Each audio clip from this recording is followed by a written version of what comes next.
There we go. Good evening, everybody, and welcome to Richfield's regular City Council meeting of September 10th. I will call this meeting to order. I ask everyone to please join me in standing if you're able and to recite the Pledge of Allegiance. I pledge allegiance to the flag of the United States of America and to the republic for which it stands, one nation, under God, indivisible, with liberty and justice for all. Thank you. Before we move to our open forum, I invite everybody to please take a moment of silence with me to acknowledge that right now that our community is experiencing profound pain, and to turn to one another and within ourselves to draw strength in supporting all of those that have been impacted.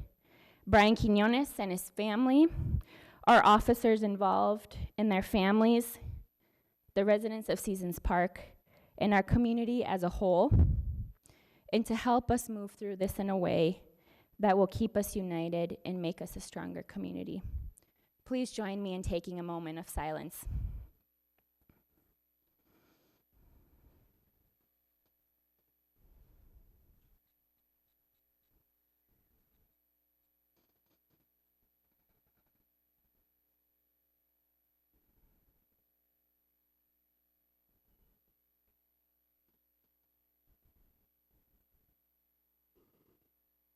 Thank you. Our next item on the council agenda is our open forum. And before we begin our open forum, I know some of you here tonight are joining us for the first time. So I'd like to share a little bit about how our open forum process works and how it's going to work tonight. And we also have some of the information about how the open forum works on handouts that our city staff have.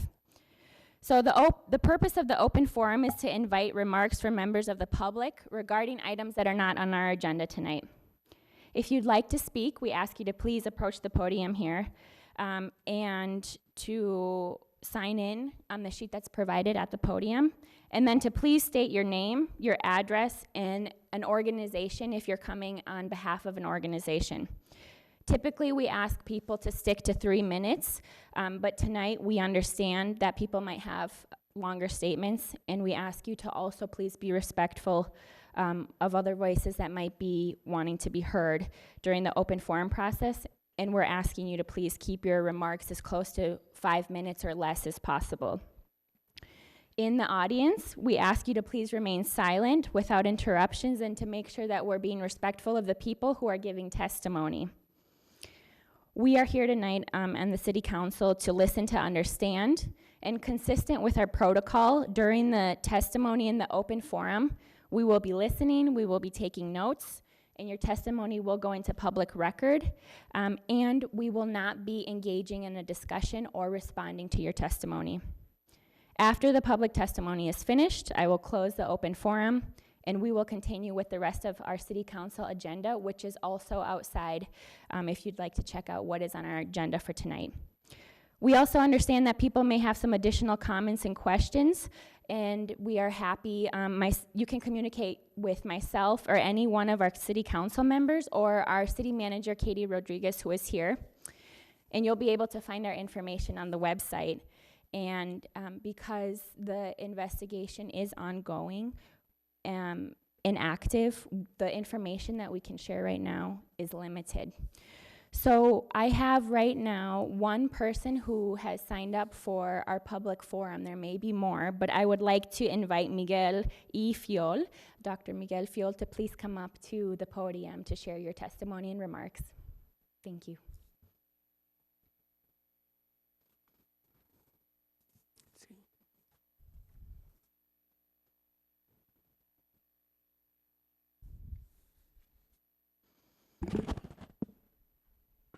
Buenas noches. Good evening.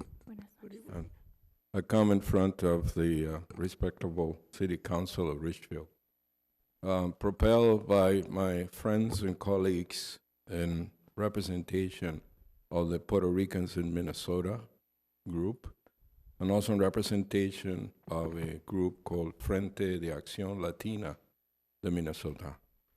We have been through very difficult 24 hours, maybe more, since we look at the situation that occurred last Saturday night. And we decided that we should speak out about our emotional state and speak to the council about some areas of concern as this issue is addressed in the next few days or weeks, whatever.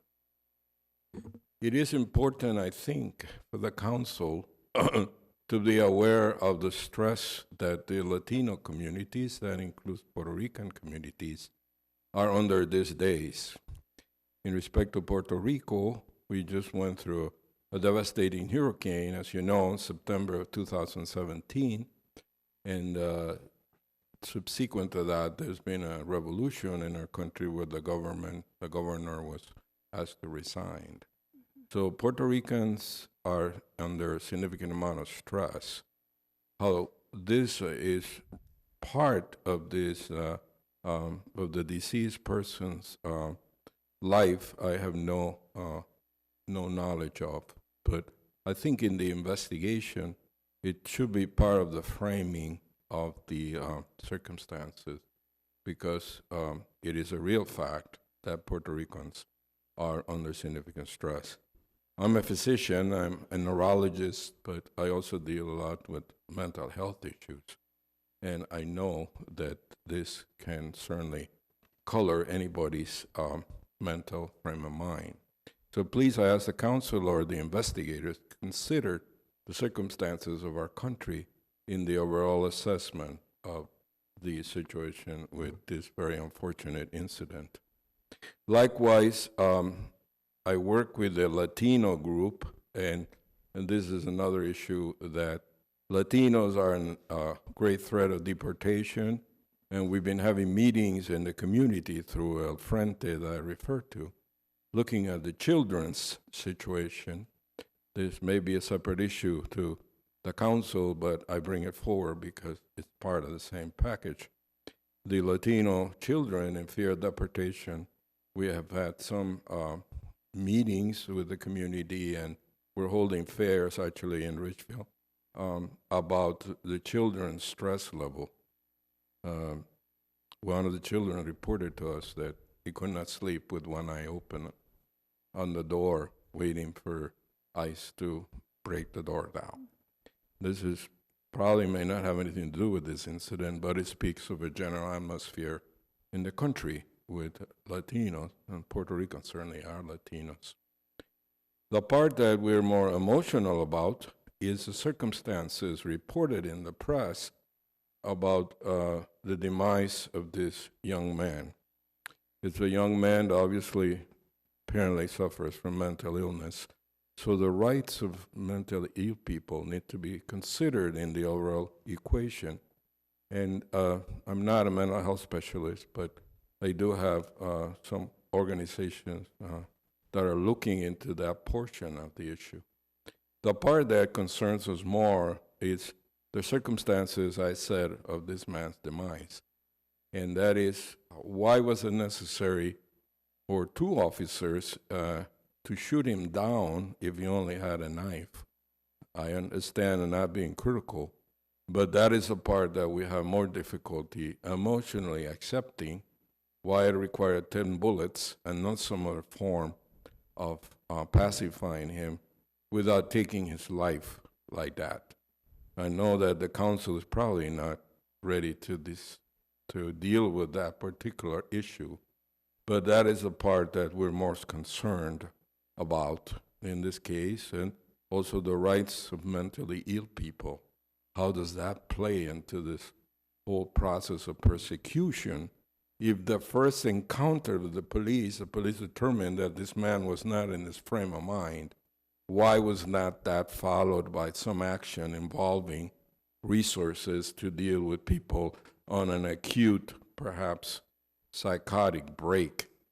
Why was not that an issue that was in police involving consultation with this? So all kinds of issues are brought up, and I just wanted to bring in those 2 points.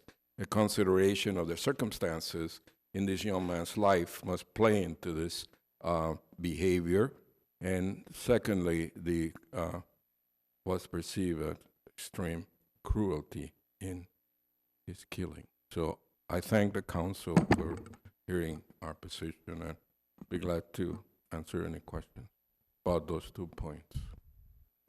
Muchas gracias, Dr. Fiel, por venir. Thank you. Thank you. Gracias. Thank you. Hi.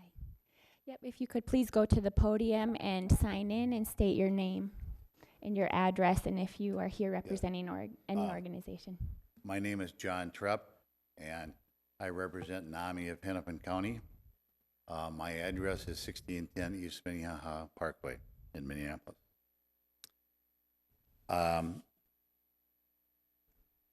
We know that members of communities of color see incidents of this sort as a pattern of discrimination against incidents of color, and we certainly understand why they might think that. But I'm here tonight to address what we see as a pattern of violence against people with mental illness.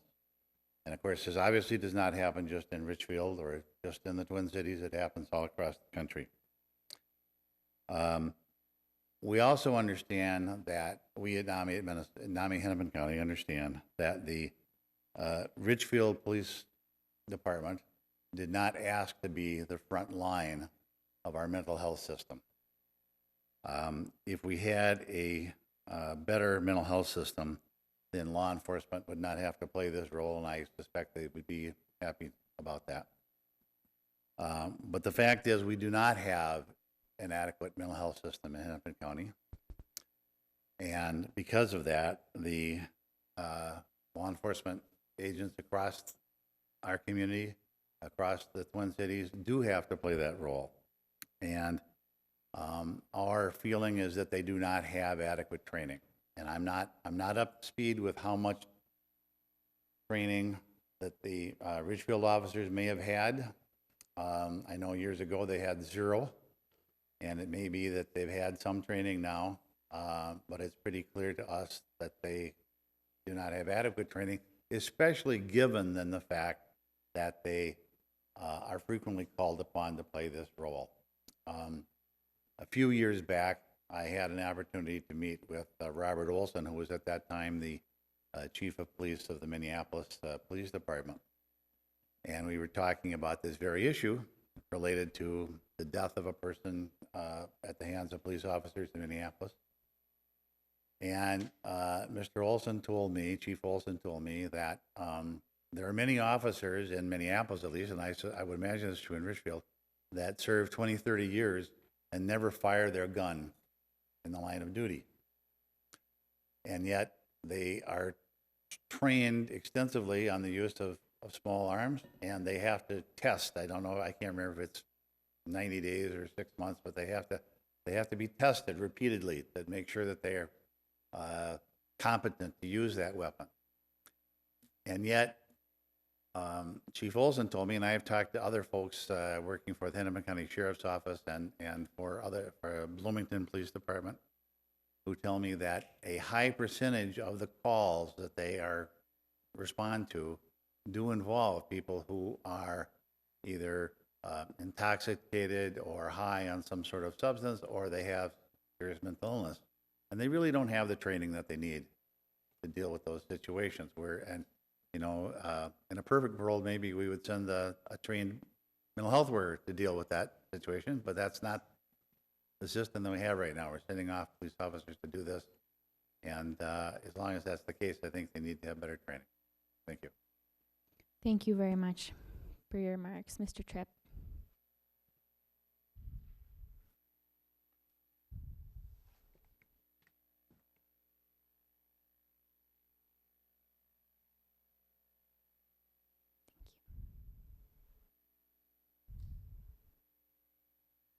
Hello, my name is Robert Cerny. I live at 6737 4th Avenue South. Now, I've come here as more of a suggestion for what they've done in other states to combat situations like what happened last Saturday night.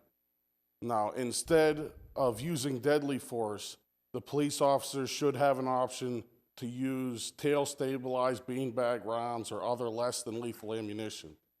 Now, what they've done in New York is they put a neon orange gun on their chest filled with tail-stabilized beanbag rounds, and over 22 lives have been saved because they don't have to disarm a knife-wielding suspect. Now, another thing that I came up here to address is that Minneapolis is ranked 3rd in violent rape in the country. Now, this represents 35% of violent crime in the area, and I was wondering if there was something being done to partner with the local colleges to have a PCR or polychain replication DNA analysis done to clear the DNA backlogs. But I guess, any questions? Do you have any answers for me? That was pretty much what I came to say. Thank you so much, Mr. Staring. If you could please sign in your name and all the information. And then just as a reminder, today the council will not be responding to the testimony, but we are more than happy to receive your emails if you have questions for the city, and that is on our city website. And like I said previously, you can direct that to myself, any one of the council members, or our city manager, Rodriguez. Thank you. Thank you so much. Are there other members from the community that are here that would like to speak at the public forum? Our Commissioner, Debbie Gotel, is here. Thank you so much, Commissioner Gotel. Good evening, Your Honor, council members. I wanted the residents and the people who came they should have the chance to speak first. And it's with a really heavy heart that I come here, because this is really impactful to our community. Being a former mayor, this is very painful to see this in our community, both for Richfield and Edina, the officers involved, the family. My condolences go out to that family. I'm sure their hearts are very, very heavy. And it's a very tough situation for all of us to be here. Right before I came in here, I had a call with the sheriff. The sheriff is the investigator, so Hennepin County will be investigating this particular incident. And he told me that he was going to make sure that this got top priority and that answers would come as swiftly as we could, so the broader community could have those answers as soon as possible. I'm sure there's a lot of unanswered questions, dash cam video, those kinds of things, and they can't be released until we get this done. So we're going to work on doing this as fast as we can. I want you to know that I'm here for you, but also the county is here for you, and I know you've reached out for mental health issues and for other questions, and I'll be getting back to you tomorrow with answers to all of those that you have. So I just wanted to come here tonight to let you know that we're all here with you. So thank you. Thank you, everyone in the audience tonight. Thank you, Commissioner Gotel. 1 second, Commissioner Gotel, did you sign in? Thank you so much. I suppose you have my contact. Thank you. Are there other council members, or are there other community members here that would like to participate in the open forum?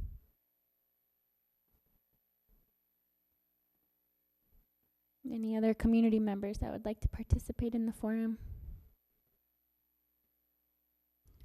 All right, seeing as nobody's here to continue our public forum, I'd just like to give a sincere thank you and appreciation to everybody who is here tonight. This is absolutely a very tragic event for our entire community, a very difficult situation for us all. And on behalf of the council members and the staff and myself, we appreciate you coming. We appreciate you sharing your ideas, your suggestions, your comments with us. And we will continue to move through this together as a community. Thank you for being here. And please do not hesitate to contact us if you have additional comments, questions, or concerns. Thank you for coming.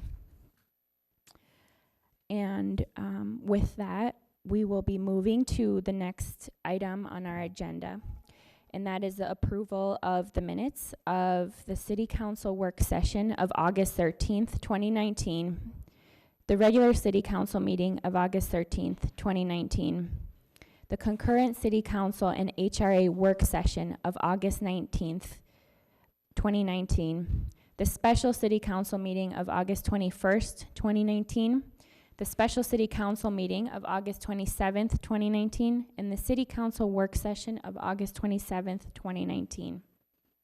So moved. Second. All in favor? Aye. The minutes have been approved. The next item is the proclamation declaring September 8th through 14th, 2019 as Direct Support's Professional Recognition Week in the city of Richfield. And we will not have anyone present for this proclamation, so I will just go ahead and read it. Whereas direct support professionals are the primary providers of publicly funded long-term support services for millions of individuals with disabilities, and whereas direct support professionals must build close, respectful, and trusted relationships with individuals with disabilities because they assist them with their most intimate needs, and whereas direct support professionals provide essential support that helps individuals with disabilities stay connected to families, friends, and the community while defining and living their best lives. And whereas direct support professionals provide a broad range of individualized supports, including meal preparation, medication assistance, bathing, dressing, mobility, and other daily tasks. And whereas an adequate workforce of high-quality direct support professionals is necessary for the state to meet obligations to people with disabilities and minimize more costly settings such as hospitalization or institutional care. And whereas direct support professionals are one of the fastest growing positions in America in terms of demand, yet low wages and demographic trends are creating a growing shortage of direct support professionals, leading to burnout and increased overturn. And whereas public officials have a key role to play in building awareness around, advocating for, and addressing the issues facing this publicly funded workforce. And now, therefore, I, Maria Regan Gonzalez, Mayor of Richfield, on behalf of the Richfield City Council, do hereby proclaim the week of September 8th through 14th as Direct Support Professionals Week in the city of Richfield, proclaimed on this 10th day of September. So are there any comments from council on this proclamation? Councilmember Supple. I just would like to thank all of the direct support personnel that are out there because they play a very vital role in our community, and it allows many people to stay in their homes. And so I just want to thank them because our community would be at a loss without them. Absolutely. Councilmember Garcia. I also wanted to mention the fact that these professionals really do so much for not only for the person they're helping, but for that family.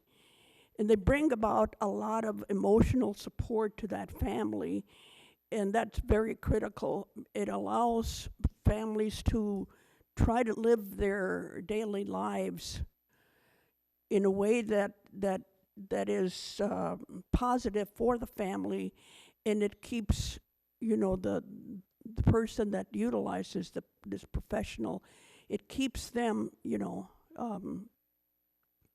keeps them also being productive in what they can do and do and attempt to do. And it's just wonderful to see that they are so dedicated, and we really need them. We really appreciate them. And for a lot of folks that if you know someone that's doing this, thank them, because it's important for us to take care of our community. Thank you, Councilmember Garcia. I'd just like to also echo what both of our council members have said. A huge thank you to our direct support professionals. As somebody who works in healthcare, the shortage is tremendous, and I think a big part of that is that these positions are pretty low wage, and it would be great to see this position have much better pay. This is something so important for folks with disabilities, for our seniors, for a lot of people in our community. It's a huge gap in need. So I have that top of mind in the work that I do in healthcare, and I hope that we can make advancements because these community members are very important to keeping our community healthy and our individuals socially connected and taken care of. So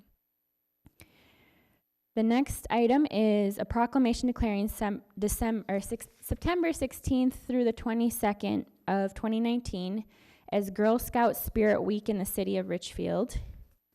And we have the Girl Scouts here.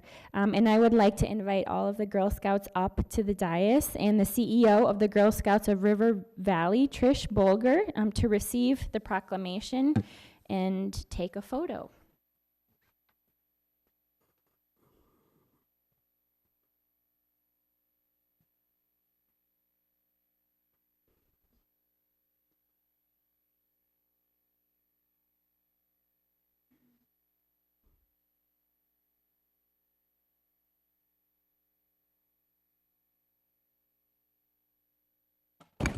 All right, well, I will read this proclamation. Whereas since 1912, Girl Scouting has fueled the leadership pipeline in our communities by preparing and inspiring millions of girls and women to be active leaders with the highest ideals of character, conduct, and patriotism. And whereas throughout its long distinguished history, Girl Scouts have been a preeminent leadership development organization for girls, where they can unleash their potential to be leaders in the leaders our world needs now and for the future. And whereas Girl Scout expertise and timeless programming offers every girl a chance to practice a lifetime of leadership in a girl-led, girl-focused, and all-girl environment. And whereas through Girl Scouting, girls gain courage, confidence, and character to make their local communities and the whole world a better place. And whereas girls get exposure to new experiences in sciences, technology, and engineering and math, the outdoors, and entrepreneurship through Girl Scouts' unique program offerings. And whereas 28,000 local Girl Scout members and 9,000 volunteers will be celebrating 107 years of this American tradition and its contributions to our community. Now, therefore, I, Maria Gonzalez, a proud Girl Scout and mayor of the city of Richfield, on behalf of the Richfield City Council, do hereby proclaim the week of September 16th through the 22nd, 2019 is Girl Scout Spirit Week in the city of Richfield. Thank you.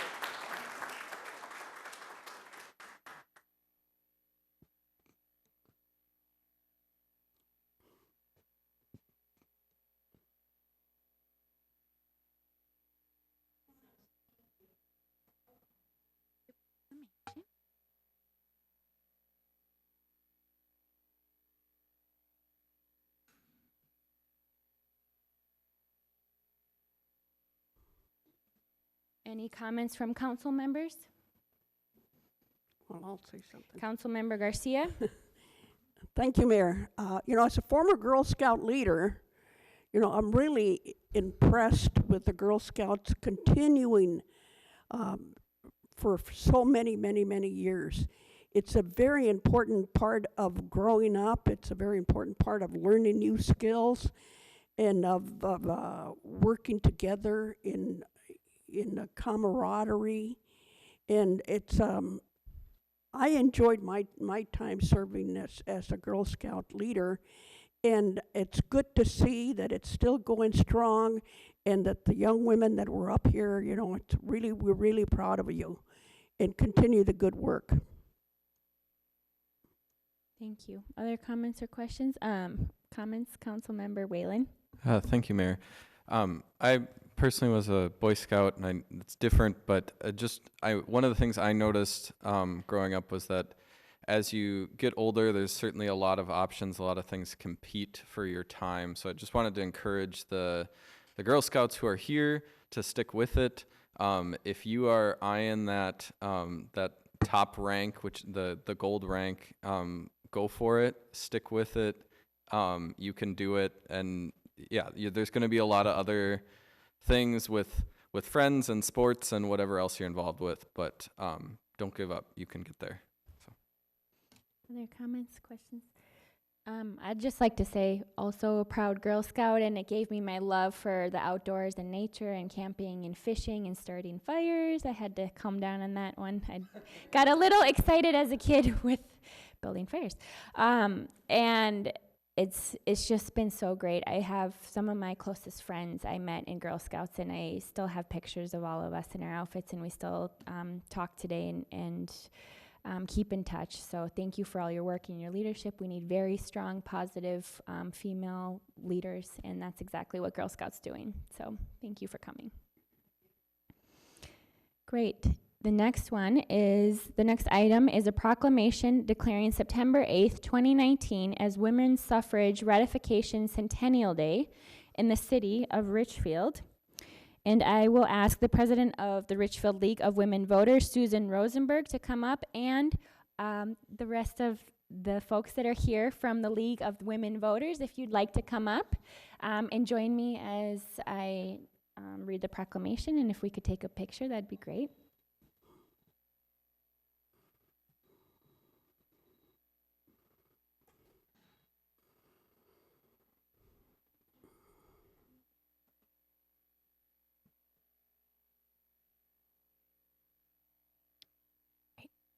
Whereas on January 10th, 1918, a constitutional amendment allowing women's suffrage was passed by the United States House, and whereas on June 4th, 1919, the United States Senate passed the 19th Amendment and sent it out to the states for ratification, and whereas on September 8th, 1919, Minnesota ratified the 19th Amendment of the United States Constitution, which would grant national suffrage to women, and whereas Minnesota's ratification as the 15th state paved the way for the other states to ratify the 19th Amendment, and whereas September 8th, 2019 marks the 100th anniversary of Minnesota's ratification of the 19th Amendment, and whereas communities across the state are celebrating the 19th Amendment and the date of Minnesota's ratification. Now, therefore, I, Maria Regan Gonzalez, Mayor of the City of Richfield, on behalf of the City Council of Richfield, do hereby proclaim the day of September 8th, 2019 as Women's Suffrage Ratification Centennial Day in the City of Richfield, and encourage all residents to commemorate September 8th, 2019 as a centennial of Minnesota's ratification of the 19th Amendment, and engage and participate in suffrage centennial programs and activities in honor of the largest single-day expansion of voting rights in our nation, proclaimed on this 10th day of September 2019.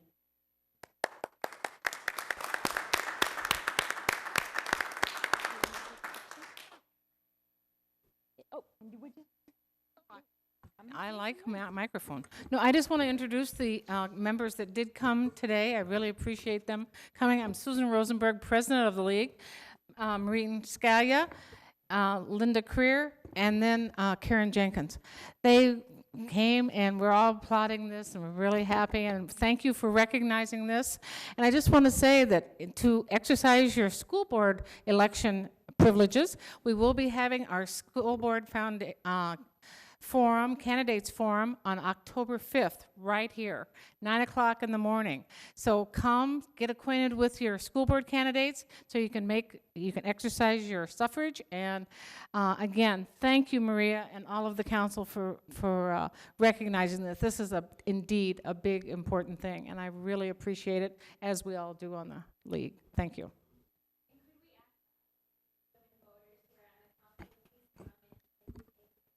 Yes, we have Mary Supple, Edwina Garcia, and Maria Regan Gonzalez. We were all leaders here, and Katie Rodriguez, our city manager.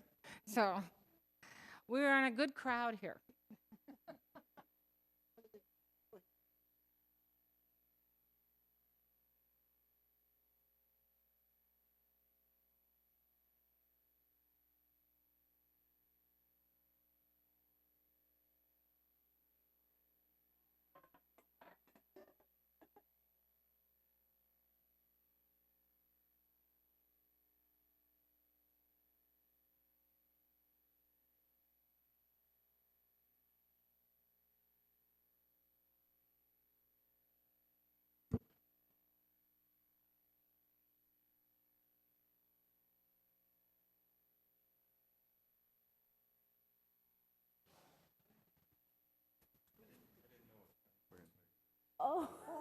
Oh, are you a friend also? I think Councilmember Whalen is a friend of the league, and we did not invite him to come take the picture.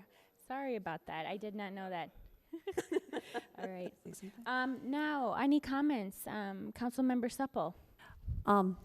Especially since the Girl Scouts are still out there, I know that there were women that fought really hard to get this right. They worked for decades and decades and decades, and we kind of are standing on their shoulders, and we're continuing on to participate in the community and to participate in public service. And I'm encouraging all the Girl Scouts that are still out in the lobby to carry on that fine tradition, because there's a lot of strength in that. And it wasn't just something that was bestowed on people, it was something that was fought for, and people worked really hard to get it, and we need to carry that legacy forward. Thank you. Thank you. Other comments from council members? Councilmember Garcia. I just wanted to say that, the League of Women Voters really provides a great service and is the only organization really that provides a nonpartisan service by sponsoring the forums for the legislature, the city council, the school board, and we look to them to kind of bring us together so that we can participate in actually listening to the candidates and making smart choices as we elect, our next leaders. The League of Women Voters also is a good place. You can please join the League of Women Voters, and you can join and partake in all of the meetings that are very informational, very educational, and really worked well together. I mean, when I was talking about Girl Scouts and camaraderie, when they grow up, they get to be League of Women Voters, women. And I also wanted to mention that that we have, if you cannot be a full member, you can be a friend of the league, and we would invite you to do that. And if I'm not, Susan, do you know when the state league is going to have their meeting on the suffrage issue?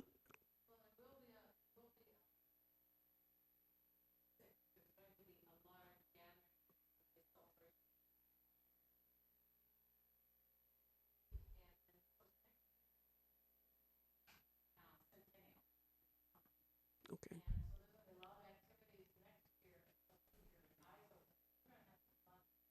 Good. Absolutely. And and I wanted to mention that that October 26th meeting is going to be a meeting that will be dedicated to a number of women who have been the first to enter this career or that career or done this or that, and so there'll be a celebration of of all the first women that have were pioneers in opening doors and opening opportunities. And I will be part of that because I was the first woman of color elected to the Minnesota legislature. And our mayor, Maria Reagan Gonzalez, is the first woman of color to be elected mayor in the Midwest. So those are very two proud achievements. And I also want to mention, one of the things that we want to do and the league strives to do is to be role models for our young women and to really encourage men to participate in the League of Women Voters. Thank you, Councilmember Garcia. Other comments from council members? Councilmember Whalen? I want to build, Edwina said some of what I was going to say. I just want to build and thank the league, everyone who's here and those who are not, as being certainly one of the most passionate and consistent, sometimes the only group that I see in town really doing voter registration in a whole lot of different efforts and places and different groups, and that thank you for that. That yes, we're celebrating women's suffrage, and that the League of Women Voters is about women voting, but it's also played a huge role in just getting everybody to vote. So thank you for that work. Thank you, Councilmember Whalen. Councilmember Troutman? Thank you, Mayor. In addition to what my colleagues said, I want to thank a particular part of the League of Women Voters legacy in Richfield. I think there's a great culture in our community that focuses on issues in our politics, and the League is a silent or at least quiet hero that guards that. You moderate our forums and you bring thoughtful speakers in a nonpartisan way. You give us policy makers good information, but also the community, and so it's indispensable. So I want to say thank you to that, and I also want to say on recognizing women's suffrage that is. It's an experiment tried over and over again around the world, and if you want to see economic development and prosperity and stability and safety, empowering women is a leading indicator. It always is. It's obvious, but it bears repeating and celebration. Thank you, Councilmember Troutman. In one minor clarification, Councilmember Garcia, I am very glad that I am not the first woman of color mayor in the Midwest. Think there's not? women. No, there are other women, but I am the first Latina in Minnesota, Good. possibly the Midwest. But I just wanted to clarify that. And just added to what everyone has already said, the League has provided for years here in Richfield. They pick topics every single year and they investigate them in a very robust way, topics that are very important, whether it's mental health, early childhood, organized trash hauling, so many topics throughout the years that are important to Richfield residents. They provide forums to educate our community and let community members make decisions for themselves, and everything they do is in a nonpartisan way. So I want to say thank you for that. And then the League of Women Voters here in Richfield have had just a huge role in starting the planning commission here in Richfield and getting the city sewer system set up, in cultivating. I think the three of us have all been greatly influenced to be leaders because of the women who are here today and the rest of the League of the Women Voters who are not here and who have already passed. But in Richfield in particular, I feel very proud to be a part of a legacy where there's very, very strong leadership from women, and it is come so much from the members of the League of Women Voters. So it's truly an honor to be a part of that. And thank you for your mentorship, and thank you for your leadership. Thank you. Means a lot to me as well, to us. And now we can proudly say, Mayor, that we've got 100%, we're 100% involved in the League. Members, So, yeah. so we're proud of our guys. Absolutely. Our next item is hats off to Hometown Hits. I will start with Councilmember Whalen. Thank you, Mayor. I was just going to mention the upcoming school board election. So thank you to the League for bringing that up as a reminder. So go do your research on the candidates. Come to the forum.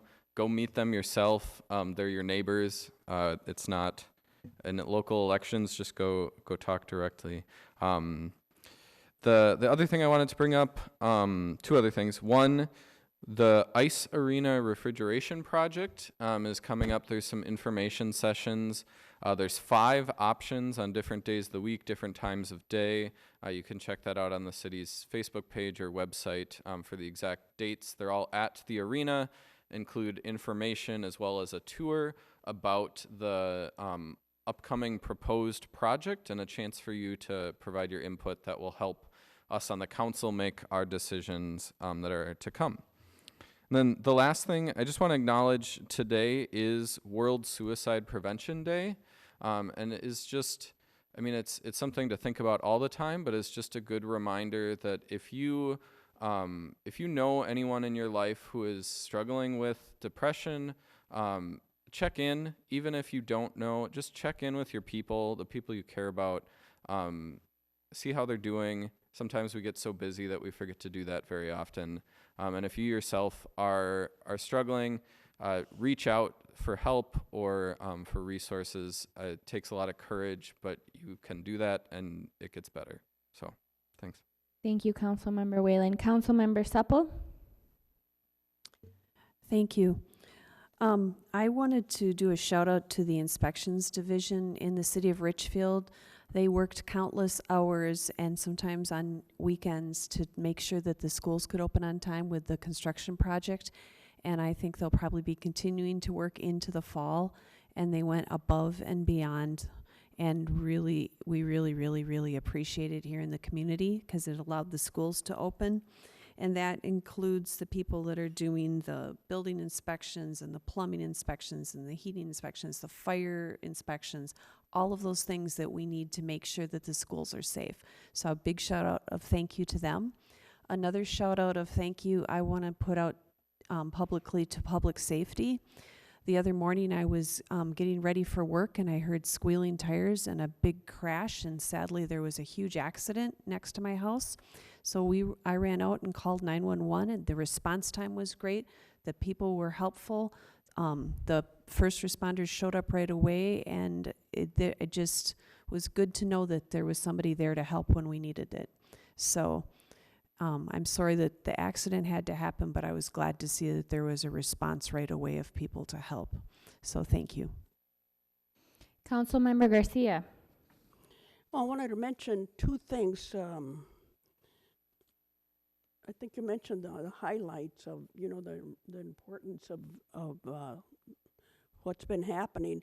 But one is that we attended the Partnership Academy open house, and this is located on Nicollet and 66th Street, and it's at the old Bremer Bank building. And it was really a real joy to be there because all the parents were there, all the kids were there. We had community people that attended, and the food that was provided by all the neighborhood restaurants, and I thought that was really community-minded of them to do so. And we were very impressed with the school. It's brand new, it's state-of-the-art, it's bright, and students have participated in putting together drawings and paintings and whatever, and it just, I want to congratulate them for doing just such a super job.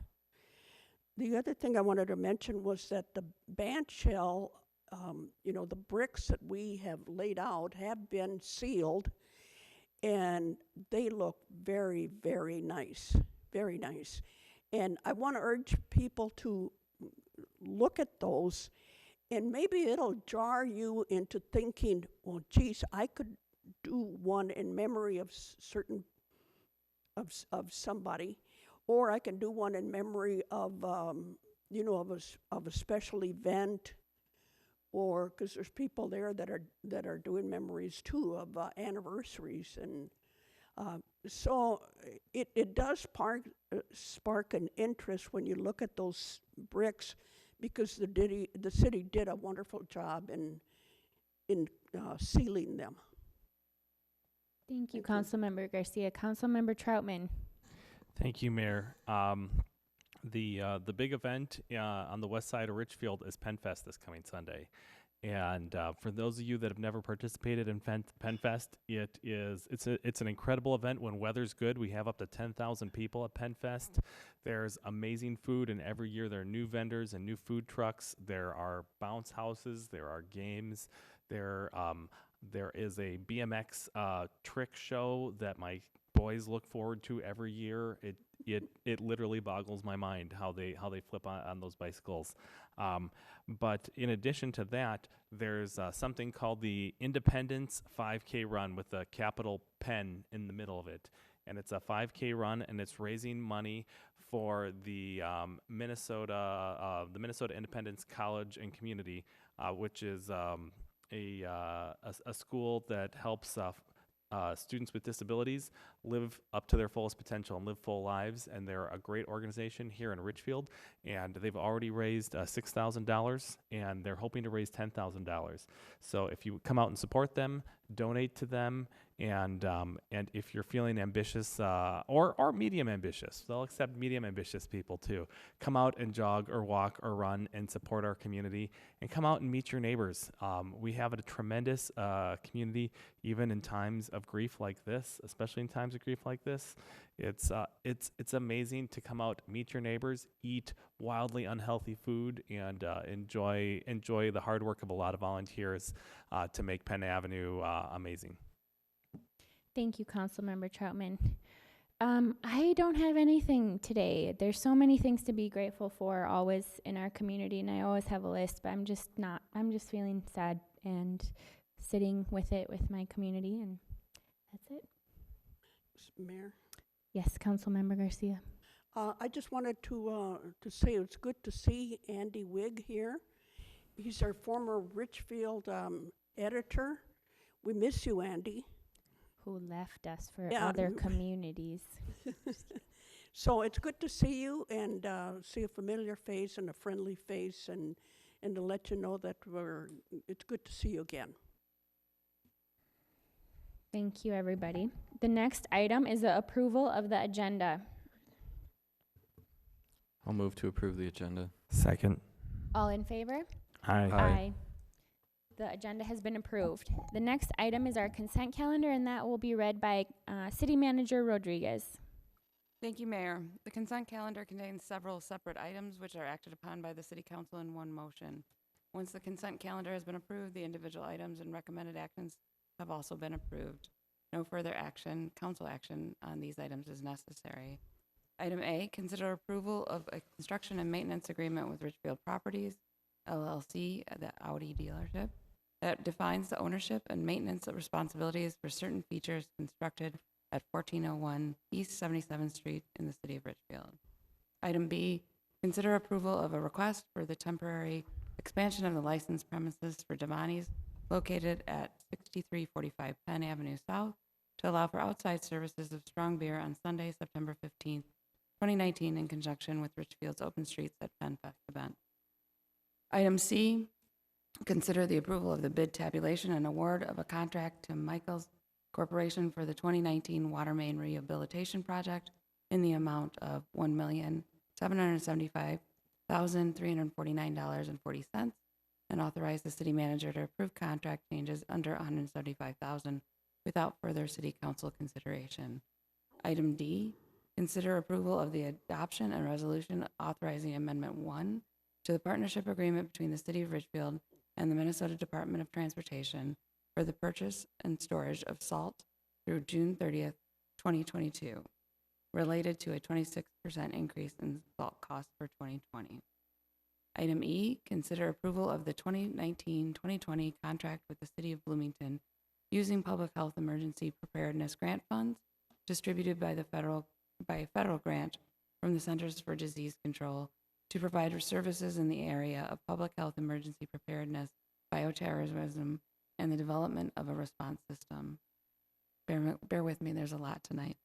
Item F, consider approval of the amended rental agreement between the City of Richfield and the Minnesota Magicians for use of a locker room, ice time for practices and games, concessions, and alcohol sales. Item G, consider approval of a lease agreement between the City of Richfield and the United States Postal Service for the use of 14 parking spaces in the lower parking lot of the Woodlake Nature Center. And the final item, item H, consider approval of a resolution supporting a joint application with the City of Bloomington to the Congress for New Urbanism's 2020 Congress Legacy Project for an area surrounding the Portland Avenue and 494 interchange. And I submit these items for your consideration. Thank you, City Manager. Is there a motion? I move the consent calendar. Second. Any council questions, comments, or discussion on the consent calendar? Councilmember Supple. I'm just wanted to say that I'm really excited about item H with the joint application with Bloomington for the 2020 Congress Legacy Project, and I hope that we get it because that's exciting if we could use that funding to help figure out the area around 494 in Portland. Thank you. Councilmember Whalen? Yeah, literally took the words right out of my mouth. So thank you, staff, for finding that opportunity, for pursuing it. I'm excited to see what comes of it. Anyone else? Councilmember Troutman. Yeah, thank you, Mayor. And I just want to thank city manager and staff and all the staff she made available as I had last minute questions about leases.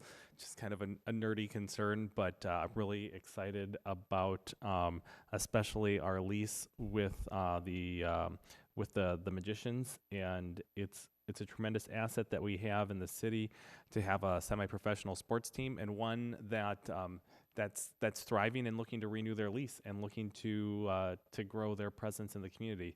And I think there just continue to be opportunities for us to partner together.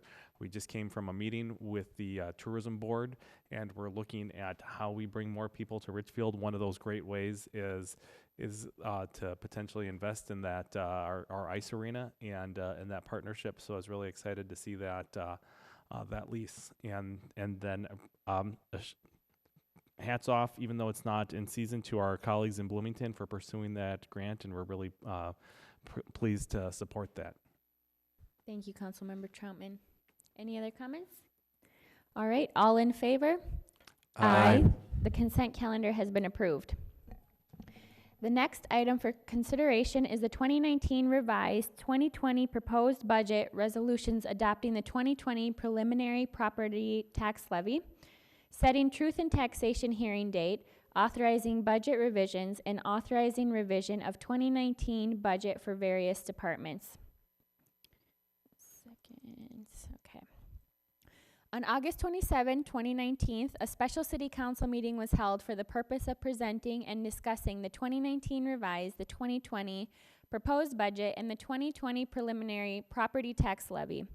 At this meeting, staff presented to the City Council a preliminary gross tax levy of $22,687,471, which includes a levy for general operations of $17,486,394, a debt service levy of $3,478,690, a tax abatement levy of $353,402, and an equipment and technology levy of $815,000, and an economic development agency levy of $553,985. Accordingly, the 2020 preliminary gross levy represents a 4.9% increase for the 2019 gross levy. As the council is aware, once the preliminary levy is approved, it may be further reduced at a later city council meeting, but legally it cannot be increased over the preliminary approved amount. In addition, the city must certify its proposed property tax levy for payable year 2020 to the county auditor and set the date for its truth and taxation public meeting on or before September 30th, 2019. The Truth and Taxation public meeting must be held between November 25th and December 30th, 2019, and must occur at 6 p.m. or later. The city's Truth and Taxation public meeting is scheduled for Tuesday, November 26th, 2019 at 7 p.m. at the City of Richfield Municipal Center. I will now ask our Finance Director, Chris Regis, who is very anxious to come up and present to us, to please come up and share some more information with us. Thank you, Madam Mayor, members of the council. I've got here basically just our budget presentation that you've all seen, so I'll get started with that. Went into a little more detail with the timetable and key events here. It all started basically back last spring with our key financial strategies presentation to the council, and then based on feedback from the council, we brought the key KFS, or key financial strategies, back to the council with some changes and things like that. We also discussed the preliminary budget, and somewhere in there we had a goal-setting mission, and these all factor into the budget process.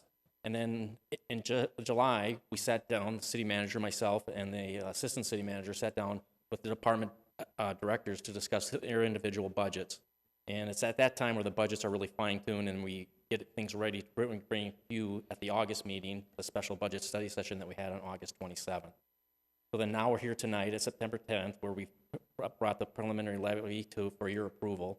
So then also on November 26th, we scheduled that meeting for our truth and taxation hearing, and then we'll certify the final levy on December 10th. And some of the key issues for 2020 are property taxes are still the city's primary funding source. Within the 2020 general fund revenues, we've increased our LGA from $1.2 million in 2019 to $1.45 million in 2020. We do have health insurance increases of 10%. We've got a debt service tax levy for the 2019 A bonds for $388,000. We have police and fire personnel cost increases. We have an increase of 3 staff positions in the general fund. We have reallocation of staff in the admin services department. And then we have a $15,000 increase in our rolling stock information technology levy. And then also we have some infrastructure needs within the city, the Ice Arena, Wood Lake Nature Center, and the 65th Street reconstruction project. Just a slight history here, going back approximately 10 years of LGA, or history of state aid, LGA. You can see from 2019 to 2020, there at the bottom, we'll have a $117,000 increase in LGA for the city this year. We look at a revenue comparison between taxes and intergovernmental revenue, of which LGA is the largest component. We go all the way back to 2001, taxes and intergovernmental revenue are basically equal. We jump up to 2020, taxes now are 68% and intergovernmental revenue is only 10%. You look at look at local government aid within the general fund. In 2020, it was almost 5%, and now 2019, it was almost 5%, and 2020 is almost 6% at 5.7%. We go all the way back again to kind of the base year of 2001, LGA accounted for 24% of general fund revenue. As stated in the staff report, our 2020 gross levy is $22.6 million. That is a 4.9% increase over the 2019 levy. The components of that levy are made up of the general fund levy of $17.4 million, the equipment levy of $815,000, the EDA levy of $553,000. That gives us our base levy of $18.8. Then we add in the debt service levy for $3.4 and the tax abatement levy for $353,000. That gives us our $22.6 million levy. Here's the new slide, 2020 tax levy comparison of metro area cities. Another city did the survey, and I asked to get results of it and stuff, and we didn't do too bad. We're number 5 on the list here, so something to look at. I think we did a pretty good job, especially with the debt service levy we had. And so if you look at our gross tax levy history here, 2019 to 2020, we're up 4.9%. But this is the slide I'm hoping I like here. It says, what would the tax levy be if there was no debt service levy for the 2019 A bonds? The answer is 3.11%. We didn't have those bonds. If we didn't have the Lindale Avenue project and things like that, we'd be at the top of that list. So something to think about. And prior to 2008, there were no debt service tax levy. Our 2020 proposed general fund budget is at $25.4 million. That's almost a 5% increase from the 2019 adopted and a little over 5% from the 2019 revised budget. Just to look at the general fund revenue, the components, taxes, licenses, permits, and so on, brings us to our $25.4 million total in revenues. We look at a comparison, pie chart comparison from 2019 to 2020. You can see, if you look at all the categories there, the components, there's no change at all. They're basically identical. If we go back 10 years, again, there's very little change. Charges for services is up 4% in 2020, and miscellaneous revenue and transfer are down about 5% from 2010. General fund expenditures by department, again, balanced budget, $25.4 million. See how they all look. Our 3 largest departments, public safety, fire, and public works, equate for approximately 75%. I've got a slide I can show you on that. We compare 2019 to 2020. Public safety, 39%. Again, all the components, all of the departments are basically equal from year to year here. No real big change. Here's a slide. General fund expenditures, 75% if we look at public safety, public works, and fire of the total $25.4 million budget, they equal almost $19 million. Our total general fund tax levy is only $17.3 million. That's a net of uncollectibles. That's why it's a little different than the 17.4, the gross levy. Just an expenditure profile over 10 years. Public safety fires at 58% in 2020, 55% in 2010. Public works is 21% in 2010, 17 in 2020. Otherwise, not too much of a change. General fund history, average increase of 3.3% going back 10 years, or actually going back to 2013. Full-time regular personnel in the city, 199 full-time budgeted positions for 2020. There's 3 new positions in 2019 and then 3 more new positions in 2020. Estimated levy impact on a $250,000 home. If there is no change in market value on a property from 2019 to 2020, annual increase would only be $9.23 or 77 cents per month. Now we're estimating based on county information, 5.2% estimated market value increase on a property, then that would, we would realize then almost a $79 increase in property from 2019 to 2020 on a $250,000 property. Our 2020 capital improvement budget is at $12.8 million. Some of the major projects, 66th Street, Ice Arena Refrigeration Project, Mill and Overlay Project, several utility projects, and there's several recreation projects within that budget. Some of the rolling stock equipment purchases, right now the total cost of equipment is exceeds $1 million. We only have a general fund tax levy of $815 to help fund those purchases. So I do some year-end cash flow transfers in to help the funds cash flow those purchases. But some of the purchases that we're going to make are a new dump truck, 2 sidewalk plows, 3 detective hybrid vehicles, 2 interceptor squads, computer network infrastructure, and equipment. So then where are we going? Well, we have significant right-of-way projects underway in the city, 66th Street, Lindale Avenue. There's some on the future out there. Some of those require debt funding. We have recreation infrastructure needs. Some of these things put pressure on our tax levy, debt service. Richfield must continue a long-term strategy for economic independence, LGA independence. That's been a lot of pressure to maintain that the last couple years. We've actually increased our reliance on LGA just due to the debt service and other things that we've had to do. We need to continue our long-term financial planning. I think that's been very beneficial to us. Maintain our current level of quality service, and wherever we can, contain our operating costs. And that's all I have. Any questions? I know you've seen that recently, so. Thank you, Director Regis. Any questions from council members, comments? Councilmember Whalen. I know you had it in the slides, but just because I think this is the most common question I hear from residents about this, can you just explain again how the 4.9% increase in the levy is not a 4.9% increase in their property taxes? Does that make sense? Well, it's all based on what the market value increases are on a property and things like that. And there's also fiscal disparities that's factored into that helps reduce what our tax levy actually is. And now fiscal disparities for 2020 actually decreased a little bit from 2019. So that increased our tax capacity rates slightly. I think it went up very, very small percentage amount. But it's all based on property value. It's the tax capacity value of each individual property. So I don't know. I can answer that question. I don't think I understand. Well, it's just that, as I understand it, even though our total tax levy is going up by 4.9%, is the proposal that just that the part of what the city's been doing is working, especially through the redevelopment projects, to increase the tax capacity of other new businesses and other things to decrease how much we're depending on single family homeowners to cover Well, that. you're absolutely right about that, but a lot of that is done through tax increment financing, and that portion of that market value, of the new market value from tax increment financing, is actually subtracted out of the city's overall tax capacity. Now, when those TIF districts expire and come off, then that tax capacity then is back into the overall city tax capacity, and that is a benefit. There are, I think, two districts that are set to expire in 2020. That's not a done deal. It's not a for sure deal yet, but if that does happen, that will help our overall tax capacity and help the city's tax capacity rate, which is then applied to each individual property once it's converted into a tax capacity. I'd just like to make a comment on that. My understanding is historically there's been several TIF districts, but we've had several proposals that have not needed any financing support that have been approved and are being built right now, right? That are not. And those are very helpful involved for with the TIF city's overall funding. market value and tax capacity.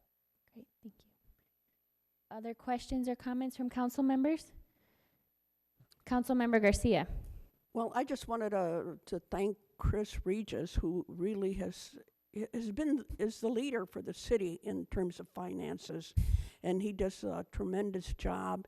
He works with all the department heads, and it's a really thorough, transparent project, putting the budget together, and we really appreciate all the work that you've done, and also the other directors and the city manager for bringing this forth. And we just commend you for your talent and your brilliance, even though you're kind of not as a cheapskate as Steve Devich was, but you Well, he take me- good care of our money. He mentored me. But you take good care of our money, and that's why we appreciate you, and you do a super job. Thank you. Thank you. Thank you, Councilmember Garcia. Other comments, questions? Councilmember Troutman? Thank you, Mayor. Just a couple of things. Appreciate Councilmember Whalen's clarifying questions, particularly for residents. I know my residents have similar questions because there are multiple numbers. Thank you for clarifying that a little bit. I also wanted to point out and highlight something that you touched on, which we are in a season of taking on certain debt, but that debt is like a mortgage for a home that you buy, because we have roads that every 2 or 3 generations need to be repaired, and we have the displeasure of living through one of those multi-generational moments of having to invest in our infrastructure to keep us a thriving community. And so as we do that, I want to highlight some of the staff sacrifices that are made. And I know we talked about those a little bit. We talked about staff combining positions and finding efficiencies. And so even though the budget's growing and there are things like healthcare costs that continue to push budgets upwards, I want to thank all our staff for sharing some of that pain with our community and recognize, and I appreciated you pointing out that but for our roads, we would see a very different budget. And so we're in a lot of ways a community leader, a regional leader in our budget and financing, and thanks to you, Director Regis.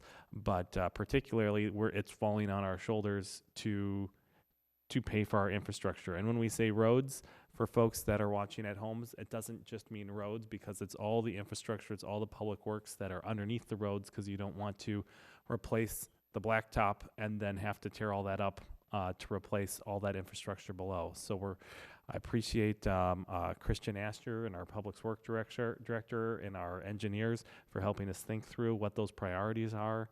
And I want to thank our City Manager, Katie Rodriguez, for helping us think through. There's so many important projects, but pushing off some of those projects and slowing down, mindful of our residents and the burden that they're lifting. So I want to thank you for that, and thank Director Regis. Thank you, guys. Thank you, Councilmember Troutman. Well said. Other comments? Councilmember Supple? No. Oh, Councilmember Whalen. Sorry, one more thing. I think it's easy to get caught up in the budget conversation about how much more is this going to cost me? And yes, we want to keep costs down. I also really would recommend, if folks are wanting to learn more about our budget, to listen to the work session from August 27th. Especially, I appreciated all of the directors who shared essentially what our budget makes possible. They shared the highlights from this past year, some of the things they're working on, that our budget, yes, is the time when we figure out how much property taxes are going to go up, but also is the time when we decide what we get to do as a city, and there's a lot of excitement there. So would recommend listening into that if you get a chance. Thank you, Councilmember Whalen. I think that's a great suggestion, and I'm going to say this again this year, and I've said this in past years. When we go through the city's budget, it's pretty remarkable how our city staff have been maintaining such high quality services that are recognized across the Twin Cities for being the best in what we do, with really very little increases. And really, these are increases for inflation every year.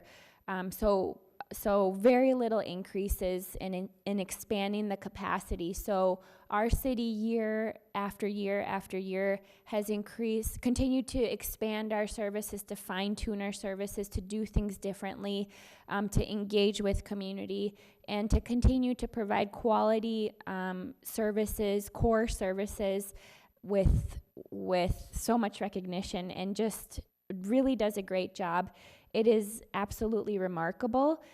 Every year when we review the budget, that is how we get business done. I know it's very hard for our staff because we don't just have, very clean couple percentage increases in inflation. As we saw in Director Regis's presentation, the increase in healthcare costs are double digits for everybody in the city. We have our city staff going through steps, and that's something that we need to account for. There's so many things that are happening, and the way that Director Regis works with every single department head to keep it as tight as possible is absolutely remarkable, while expanding what we do and changing how we do it. And that's something that we are constantly talking about, and understanding that there is a balance between maintaining that work and expanding, and knowing that if we want to expand, there are pressures on our budget, and keeping that balance and finding creative ways across the whole city to maintain that balance. So I just want to say thank you to all of our staff. I know that is so difficult to do, and every single year we do a great job of doing that. And as we can see, we, in relation to other cities across Minnesota and the metro, we are faring very well. And other cities are in much different places. And like other council members have said, the pressure on our levy is for our basic infrastructure needs and pretty much nothing else. And these are things that we cannot get around. And, this goes back to just making sure that we're doing everything we can. Right now, we're going through a period of growth and revitalization, and we don't have much space. We were fully developed in the 60s here in Richfield, and understanding how that pressure weighs on our community and our tax base, and making sure that we're maximizing every single opportunity we have to diversify, expand, and grow our tax base, and do it in a way that is respectful of our residents, and balancing the pressures that has on our residents as well. And there's been several projects in the last couple years that have been approved that, do not need financial assistance, which is putting us in a different position as a city. And I think this connects very much to our study session today about how do we continue to promote Richfield as a place where people want to come, grow, develop, and grow their family. And I had two questions. This presentation is online, correct? There was so much detail, and if residents really want to look through all that detail, it will be online? The entire presentation from the 27th, I believe, is online. Great. So if residents want to sit down on their weekend and go through every line item with us and review this a little more, Director Regis did a great job of going through it pretty briefly with us today, but if you want to sit down with it, it is online. And then my second question is, I understand that we will be working with our communications manager, Neil, to be maybe doing some communications that are very basic, straightforward, and easy to understand. And there's so much detail, and this can be very overwhelming and complex, that we will make sure to put out there for our residents. Great. In progress, yes, thank you. Great. Thank you so much, City Manager and Manager Ruland. And again, just a super special thank you to our Director Regis for all of the work that you do that is very difficult, and you do a great job every year. We appreciate it. Thank you. I just want to add one more thing. The entire proposed document is also online in PDF format, so Great. that is there also, Thank along you. with the presentation. Thank you very much. Thank you so much. Is there a motion? Oh, I'm sorry. Is there a motion to adopt the attached resolutions establishing the 2020 preliminary property tax levy and proposed date for the Truth in Taxation hearing, authorizing budget revisions, and authorizing revision of 2019 budget for various departments? So moved. Second. Any other additional comments or questions from council? Great. All in favor? Aye. The motion has been approved. Thank you very much. The next item is the city manager's report. Thank you, Mayor. I just want to say I'm so grateful that Blanca has joined our team, and she has hit the ground running, and we needed it. And that's all I have. Welcome, Blanca. We're excited to have you on. Anything else? Nope.